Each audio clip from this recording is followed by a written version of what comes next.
ओम नमः शिवाय। हर हर महादेव। आप सभी का स्वागत है हमारी यूट्यूब चैनल पे। ईश्वर बोले, हे महामुने, अब मैं श्रावण मास में दोनों ही पक्षों की एकादशी तिथि को जो व्रत किया जाता है उसे कहता हूँ, आप सुनिए। हे वत्स, रहस्यमय, अति श्रेष्ठ, महान पुण्य प्रदान करने वाले तथा महापातकों का नाश करने वाले इस व्रत को मैंने किसी से नहीं कहा है। यह एकादशी व्रत सवन मात्र से मनुष्यों को वांछित फल प्रदान करने वाला, पापों का नाश करने वाला सभी व्रतों में श्रेष्ठ तथा शुभ है। इसे मैं आपसे कहूँगा, एकाग्रचित होकर सुनिए। 10वीं तिथि में प्रातःकाल स्नान करके शुद्ध होकर संध्या आदि कर लें और वेद वेत्ता, पुराणज्ञ तथा जितेंद्रज्ञ विप्रों से आज्ञा लेकर 16 उपचारों से देवाधिदेव भगवान का विधिवत पूजन करके इस प्रकार प्रार्थना करें।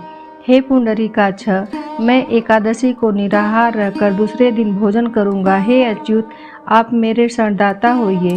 हे वत्स, गुरु देवता तथा अग्नि की सन्निधि में नियम धारण करके और उस दिन काम क्रोध रहित होकर भूमि पर शयन करें। तत्पश्चात प्रातः काल होने पर भगवान केशव में मन को लगाएं। भूख लगने तथा प्रस्खलन आदि के समय श्रीधर इस शब्द का उच्चारण करें। हे वत्स, यह व्रत मोक्ष प्रदान करने वाला है, अतः 3 दिनों तक पाखंडी आदि लोगों के साथ बातचीत, उन्हें देखना तथा उनकी बातें सुनना, इन सब का त्याग कर देना चाहिए। तदंतर क्रोध रहित होकर पंचगव्य लेकर मध्याह्न के समय नदी आदि के निर्मल जल में स्नान करना चाहिए। सूर्य को नमस्कार करके भगवान श्रीधर की शरण में जाना चाहिए और वर्णाचार की विधि से सभी कृत्य संपन्न करके घर आना चाहिए।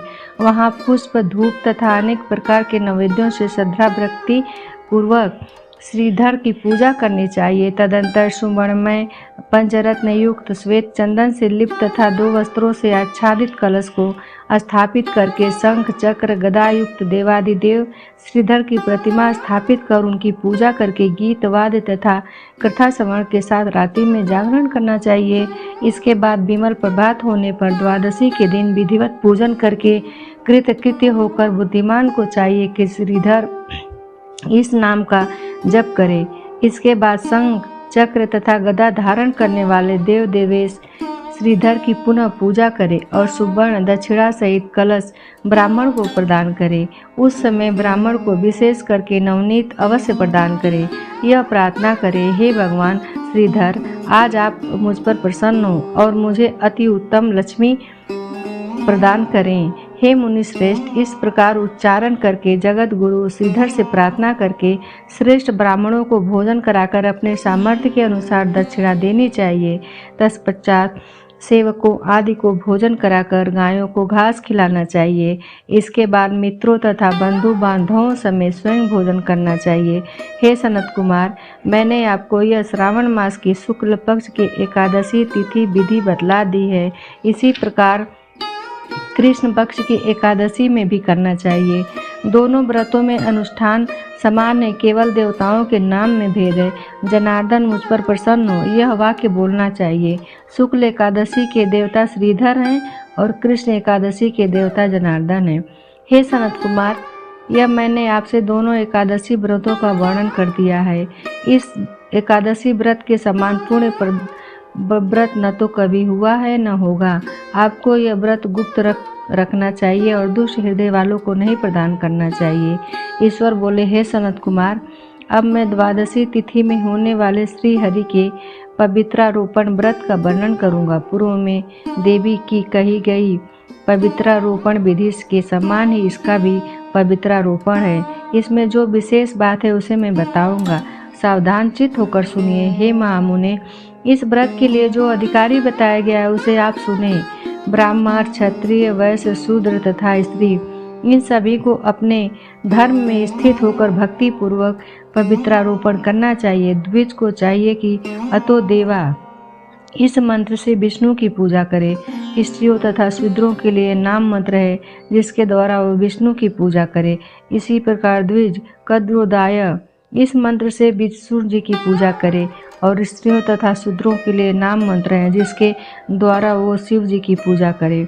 सतयुग में मणिमय, त्रेता में सुवर्णमय, द्वापर में रेशम का और कलयुग में कपास का सूत पवित्र के लिए बताया गया है। सन्यासियों को शुभ मानस पवित्रारोपण करना चाहिए। बनाए गए पवित्रकों को सर्वप्रथम बांस की सुंदर टोकरी में रखकर शुद्ध वस्त्र से ढककर भगवान के सम्मुख रखे और इस प्रकार कहे, हे प्रभु, क्रिया लोप के विधान के लिए जो आपने आच्छादन किया है, हे देव, आपकी प्रसन्नता के लिए मैं इसे कहता हूँ। हे देव, मेरे इस कार्य में विघ्न न उत्पन्न हो। हे नाथ, मुझ पर दया कीजिए। हे देव, सब प्रकार से सर्वदा आप ही मेरी परम गति हैं। हे जगतपते, मैं इस पवित्र को आपको प्रसन्न करता हूँ। ये काम क्रोध आदि मेरे व्रत का नाश करने वाले न हो। हे देवेश, आप आज से लेकर वर्ष पर्यंत अपने भक्त की रक्षा करें। आपको नमस्कार है। इस प्रकार कलश में देवता की प्रार्थना करके बांस के शुभ पात्र में स्थित पवित्र की आदर पूर्वक प्रार्थना करनी चाहिए।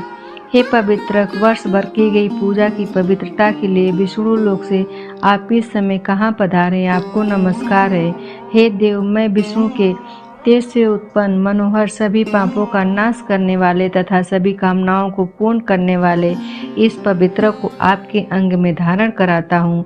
हे देवेश, हे पुराण पुरुषोत्तम, आप मेरे द्वारा आमंत्रित हैं, अतः आप मेरे समीप पधारे, मैं आपका पूजन करूँगा। आपको नमस्कार है। मैं प्रातःकाल आपको यह पवित्र निवेदन करूँगा। तत्पश्चात पुष्पांजलि देकर रात्रि में जागरण करना चाहिए। एकादशी के दिन अधिवासन करें और द्वादशी के दिन प्रातःकाल पूजन करें। पुनः हाथों में गंध, दूर्वा तथा अक्षत के समान पवित्रक लेकर ऐसा कहे, हे देव, आपको नमस्कार है। वर्ष पर्यंत की गई पूजा का फल देने वाले इस पवित्रों को पवित्रीकरण हेतु आप ग्रहण कीजिए। मैंने जो भी दुष्कृत किया है उसके लिए आप मुझे आज पवित्र कीजिए। हे देव, हे सुरेश्वर, आपके अनुग्रह से मैं शुद्ध हो जाऊं। इस प्रकार मूल मंत्र से संपुटित इन मंत्रों के द्वारा पवित्र अर्पण करें। तत्पश्चात महा नैवेद्य अर्पित करके नीराजन कर प्रार्थना करें और मूल मंत्र से घृत सहित खीर का अग्नि में हवन करें।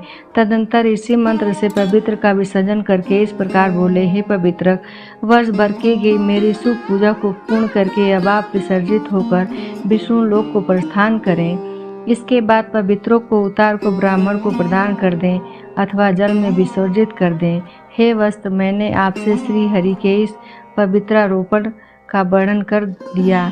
इसे करने वाला इस लोक में सुख भोग कर अंत में वैकुंठ प्राप्त करता है। इस तरह ये अध्याय